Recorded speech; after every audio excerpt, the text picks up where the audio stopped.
آل India Muslim personal لا board کے زیر اہتمام پورے ملک بھر میں وقف امینڈمنٹ ایکٹ بل آنے سے پہلے اور آنے کے بعد جو پروگرام دیا گیا ہے اس کے تحت الحمدللہ پورے ہندوستان میں تحریک چل رہی ہے. تو اسی سلسلے میں گلبرگہ شریف میں بھی تخت الامام سید شاہ حافظ الحسینی صاحب قبلہ کی زیر صدارت تمام مکاتب فکر، تمام سیاسی قائدین کی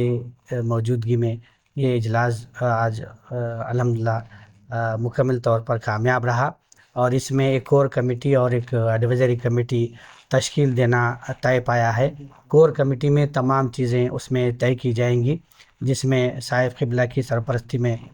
محترم مصطفیٰ بابا صاحب اور یہاں کے رکن اسمبلی محترمہ کنیز فاطمہ صاحبہ، ہمارے بابا خان صاحب، الیاس سیٹھ صاحب، مولانا شریف مدری صاحب اور عزیز اللہ سرما صاحب، فخر الدین مانیار صاحب اور بھی جو حضرات ہیں، حافظ صاحب ہیں، جو تمام مکاتب فکر کے جو علماء کرام ہیں انشاءاللہ اس کور کمیٹی میں شامل رہیں گے. اس کے بعد وقتاً فوقتاً جو بھی ہدایت یہاں پر طے ہوں گی، ایک واٹس ایپ گروپ کے ذریعے یہ پروگرام کی تفصیل جو 4 مئی کو جو پروگرام پیر بنگالی میں ہونے جا رہا ہے، جو عظیم الشان پیمانے پر یہ جلسہ انشاءاللہ منعقد ہوگا، جس سے پورے ہندوستان میں جو ہمیشہ سے ہم جنوبی ہندوستان سے گلبرگہ شہر سے ایک پیغام دینے کی ہم نے کوشش کی ہے، یہی وہ کوشش رہے گی. ساتھ ہی ساتھ تعلق جات کے بھی تمام افراد آج الحمدللہ موجود تھے، ان کو بھی ہدایت دی گئی ہے کہ وہ بھی یہاں پر اپنے اپنے تعلق جات پر ایک وقف پروٹیکشن کمیٹی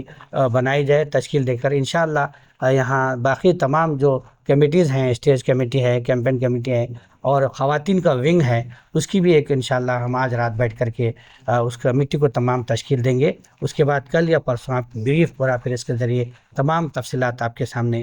پیش کیے جائیں گے. اور ساتھ ہی ساتھ خواتین کے لیے بھی علیحدہ سے انتظام کرنے پر غور ہو رہا ہے. انشاءاللہ آج طے کر کے خواتین کا بھی اس میں شرکت ہونا یا نہیں ہونا انشاءاللہ اس پر بھی غور و فکر کر کے صاحب قبلہ کے اعلان کے بعد انشاءاللہ اعلان ہوگا.